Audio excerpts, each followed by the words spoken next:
selamat pagi semua. Kembali lagi di podcast Suara 8 SMK Negeri 8 Semarang. Idola inovatif, disiplin kolaboratif.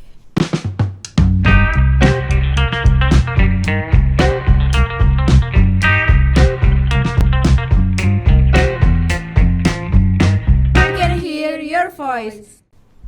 Hai, selamat pagi. Apa kabar hari ini? Bersama saya Dinar Dan saya Luriana. di segmen Ngopi Se SMK 8 Negeri Semarang. Hari ini kita akan ngobrol bareng sama Mas Faisal nih dari alumni SMK Negeri 8 Semarang.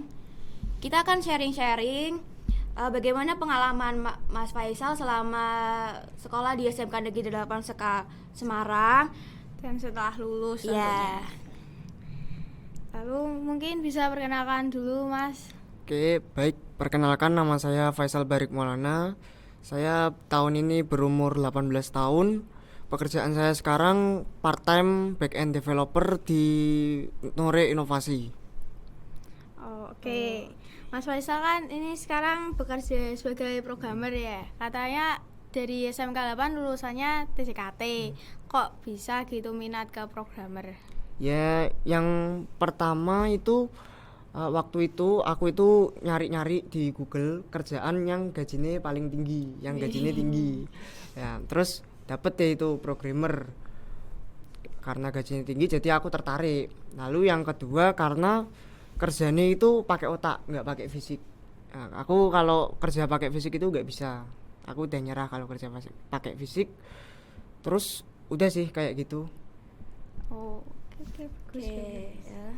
Terus gimana Mas Faisal mengasah kemampuan ngodingnya, atau apakah otodidak sendiri? Apa nih yang sudah pernah Mas Faisal lakukan? Mungkin bisa diceritakan gitu. Aku belajarnya itu otodidak ya. Jadi waktu aku memutuskan untuk pengen jadi programmer itu aku nyari-nyari di Google, di YouTube tutorialnya, terus cari grup tentang programmer, lalu ya mencari pelatihan gratis seperti itu. Kan Mas Faisal nyari sendiri gitu. Nah, cara baginya waktu belajar programmer sama sekolahnya gitu gimana ya? Ya cara bagi waktunya ya ngambil waktu yang luang aja. Misal waktu jam kos tak ambil untuk belajar. Terus waktu pulang sekolah, terus waktu liburan tuh aku belajar.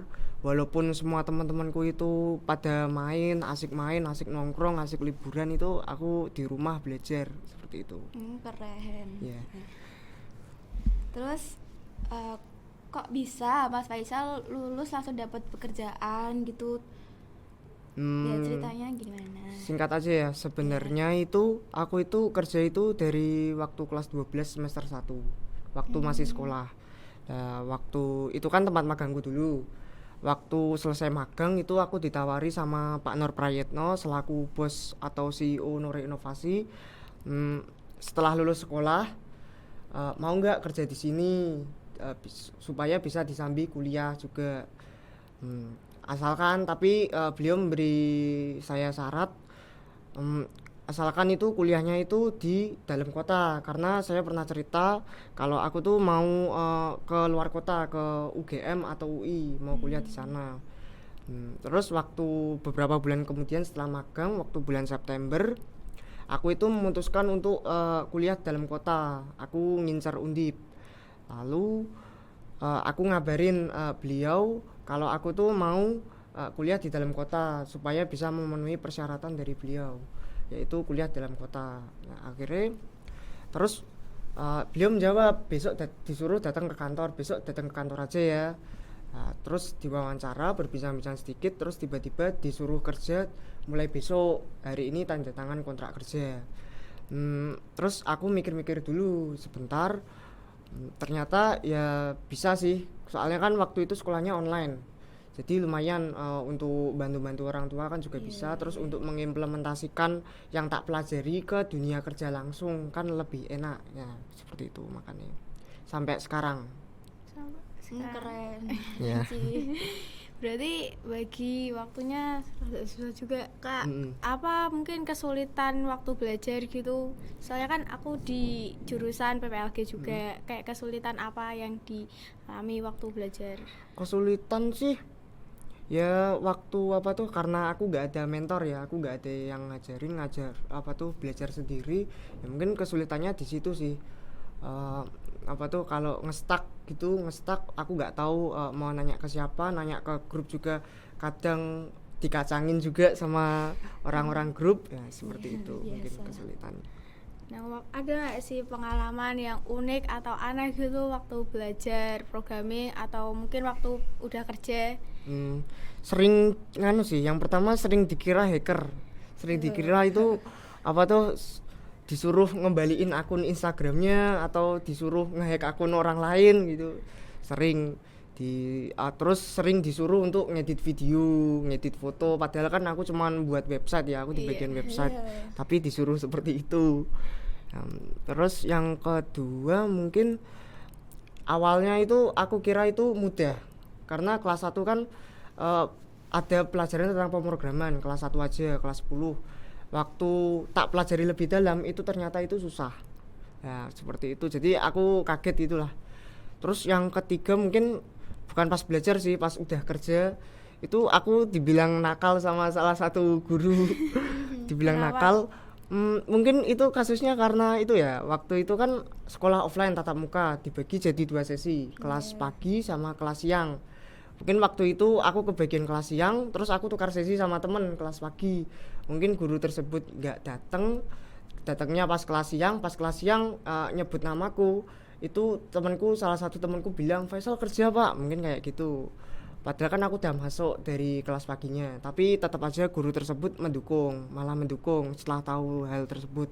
Kalau dikasih guru tersebut kalau ngasih nilai saya itu gampang gitulah setelah tahu hal tersebut Ya, yang saya berarti lakuin. sudah dipercaya sama gurunya. Iya.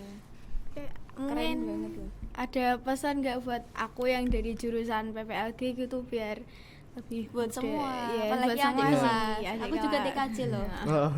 Mungkin gini ya, mumpung masih muda, mumpung kelas berapa? Aku 10. 10 ya, mungkin masih kelas 10 malahannya itu tuh carilah pengalaman sebanyak-banyaknya, cobalah sesuatu yang baru sebanyak-banyaknya. Mungkin kalau misalkan sudah srek sama salah satu tersebut, itu jadikan tujuan hidup, seperti itu. Terus jangan gampang bilang wah aku salah jurusan nih, padahal nggak tahu kemampuan kita tuh apa, belum tahu kita tuh tertarik dalam bidang apa, udah bilang salah jurusan. Kalau misalkan tertarik dalam bidang fotografer tapi jurusannya TKJ, baru bilang salah jurusan, nggak apa-apa, baru itu pantas bisa dibilang salah jurusan.